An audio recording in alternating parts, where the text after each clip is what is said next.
same AI model, same questions, but the different results. One is garbage and one is absolutely fantastic result. What is the problem in here? The problem is not the AI model.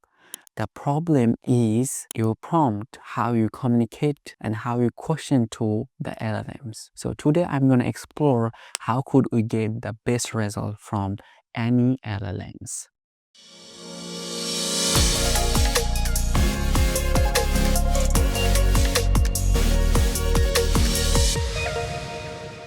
The basic things of prompt engineering is how do you communicate with any chat LLMs like ChatGPT, Claude, Grok, and so on. This is called the prompt engineering, but we have to be more specific in order to get the best result from LLMs. For example, you ask to any individual, show me the path, show me the directions. He or she might be confused that where you would like to go. Right? So it's not the clear things or clear pictures, but you have to be more clear. In this sense, you have to be more specific to get the best outcomes from ChatGPT or Claude.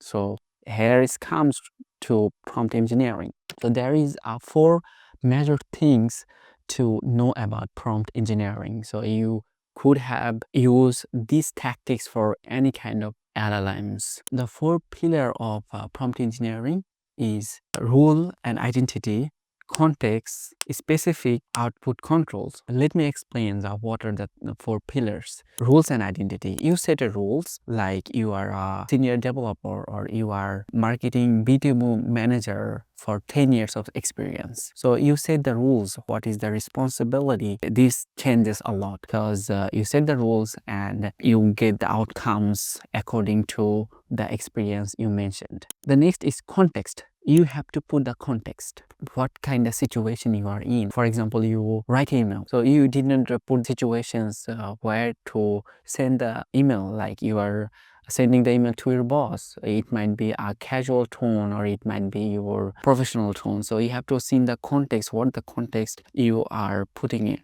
Like I am a PM uploading my CEO about a delay due to supply chain issues. Keep trust while being transparent. This is a very clear prompt that you are giving. You are putting the situations of what kind of output you really want. Number 3 is be specific. Like when it comes to specific, there is 3 things comes to name. Length, you wanted to get 1000 word of blog post or 300 words of blog post. So you mention the length of the words you are getting. Number 2, formats, like you are getting the formats like you get the 3 bullet points with examples. So there is a call specificness. And last one is the tone. What kind of tone you really want? Like you wanted to get professional tone, you want to get casual tone, you want to get conversational tone. So you have to be more specific. The more specific you might get, the better results. So last is the output controls. Output controls is how you wanted to get the results. Like you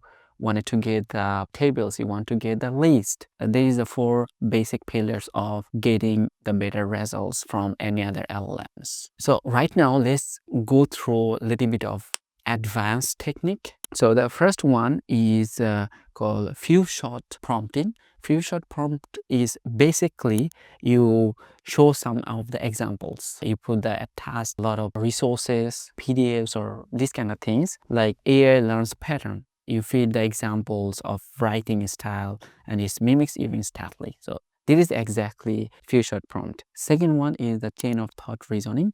This is one of my favorite, very great for advanced work. Like you said that step-by-step process, like you get clear logic and lay fewer hallucinations. What is hallucinations? A hallucination is you are getting the wrong results or you're not getting the desired results. It might give you the wrong answer as well. This is called hallucinations in AI chatbot.